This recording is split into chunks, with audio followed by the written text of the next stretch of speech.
Despite overwhelming evidence, some refuse to believe the Earth isn't flat. Tonight, those people are in Cary for a sold-out conference. CBS North Carolina is David. And flat earthers admit while many will say their beliefs are ridiculous, they believe the theories and conferences like this will continue to grow. Flat Earth theory has been gaining a lot of popularity here.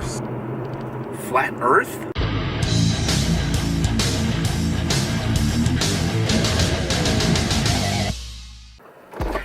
Well, hey there. How are you?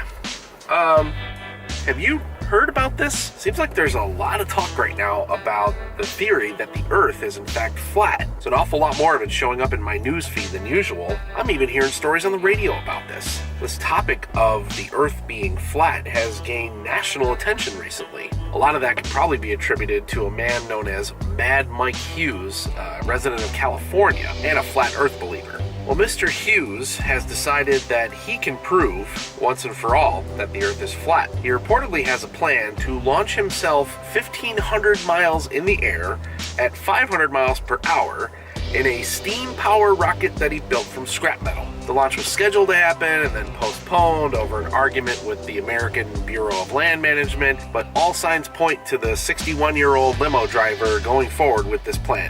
Now, something this far out of the mainstream in scope is something you may hear about, an interesting story that comes across, people will make satire about it. The fact is, this story has been picked up by Newsweek, The Economist, Fox News, The Washington Post, The Boston Globe, The New Yorker, The New York Post, Forbes magazine, the blog Live Science, Mirror UK, and Boing Boing. Yes, there's a blog out there called Boing Boing, you should probably look it up. The last time we heard this much talk about the flat Earth theory was late last year and early this year when there were a handful of celebrities and athletes that were publicly espousing belief in this theory, many of them with varying degrees of sincerity. I get that there are trends and there are fads and there are fashions, but for something of this scope to be getting such national recognition kind of makes me wonder what the real story is. Look, this is all kind of beyond me, so I'm going to turn to the professor back home to kind of help me get right down to the facts and sort this out. Hey there, how are you? So, what's really going on here? Flat Earth is pretty much what it sounds like. The idea that instead of a round globe, the Earth itself is a flat land, flat plane. Where all this got started was in the ancient world. Many ancient cultures believed that the Earth was flat, including cultures in the Iron Age, the Bronze Age, ancient India, ancient Greece, as well as vast areas of China, which had for millennia believed that the Earth was indeed flat. Similar beliefs were actually held by native cultures. There are multiple different creation myths that have the idea of the Earth being either flat or perhaps a concave shape on the back of a turtle or other similar creation myths. Alright, I think I get it. So, ancient cultures, less advanced civilizations, creation myths.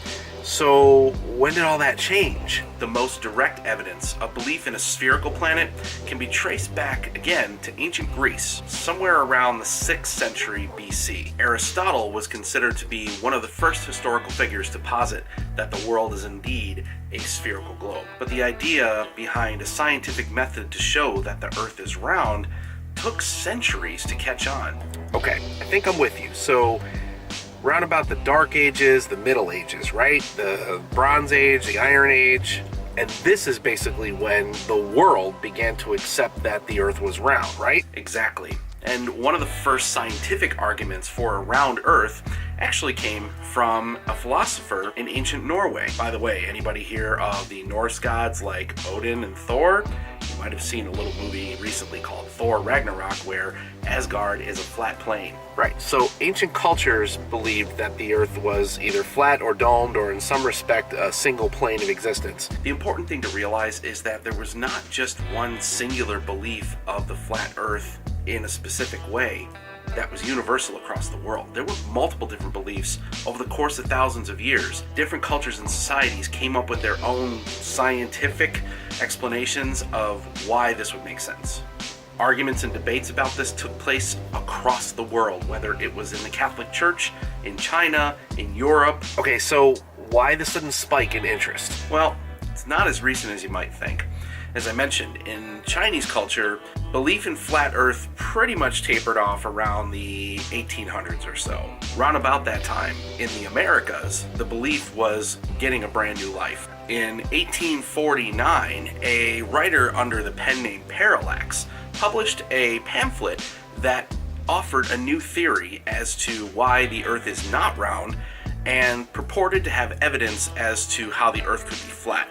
And in 1887, in Brockport, New York, which is actually about 50 miles that way from me, a prominent local man argued for 3 nights against 2 local scientists whether the Earth was round or flat. In fact, 5 prominent townsmen who had been deemed as the judges for this debate awarded him the win. This event was chronicled in a local newspaper. But it was in 1956 that the current prominent voice arguing for Flat Earth theory, the Flat Earth Society, came into existence. Which brings us to where we are today. So let me just be clear. Are you saying that you believe aspects of this Flat Earth theory? No. Okay, look, here's the thing. No, I don't believe that the Earth is flat. I don't subscribe to this theory. But frankly, there are many beliefs I don't subscribe to. There are about 7 billion people on this planet.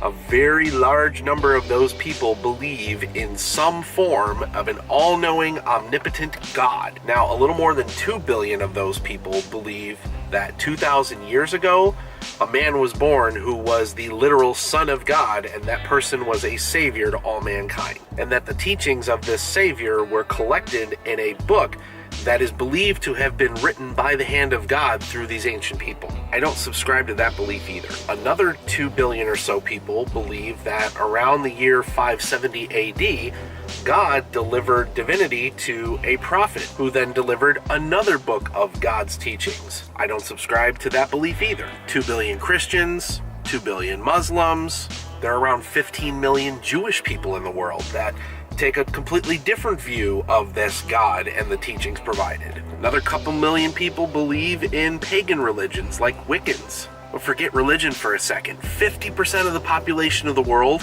believes that there are intelligent aliens that have either visited our planet or are out there waiting for us. A good chunk of those population centers also believe that vaccinating your children causes diseases like autism. A good chunk of the populations don't believe that evolution is real. All over the world, there are different people that believe in different things.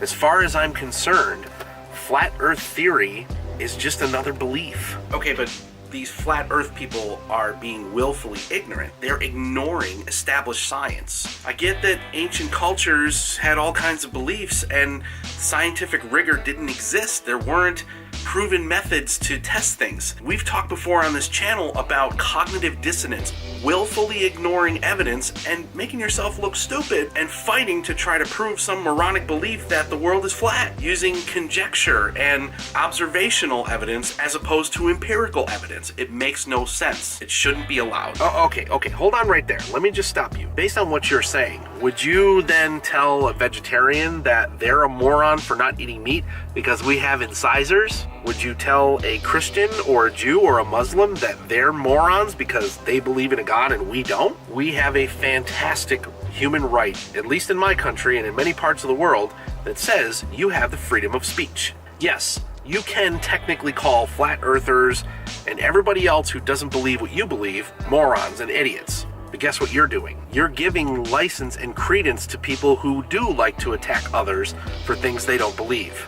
Where I do have a problem is where any one of those groups that I just talked about, or any one of the myriad of other belief systems, tries to interfere with my life, tries to interfere with my governance, tries to influence what I can and cannot do. In other words, I don't want laws to be written into my society that dictate how I live based on religious tenets from any religion. There's all kinds of things out there that I don't believe in. But until someone shows me that those other beliefs are somehow going to impact my life negatively, that they're going to hurt my family or the ones I love somehow, I don't really want to hear it.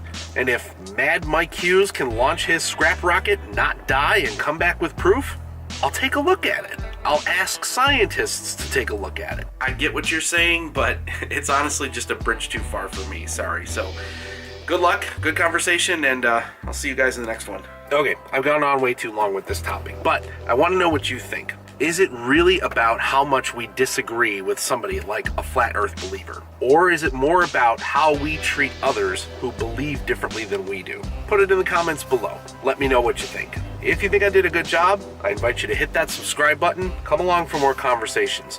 If you know folks who are engaged in this flat earth debate, consider sharing this video with them, get their opinion on what I said. At the end of the day, I just want everybody to treat each other with respect. I also don't mind if you come by more often and have these little conversations with me about life and the world in general. But for now, I just want to thank you so much for watching, and I'll see you on the road.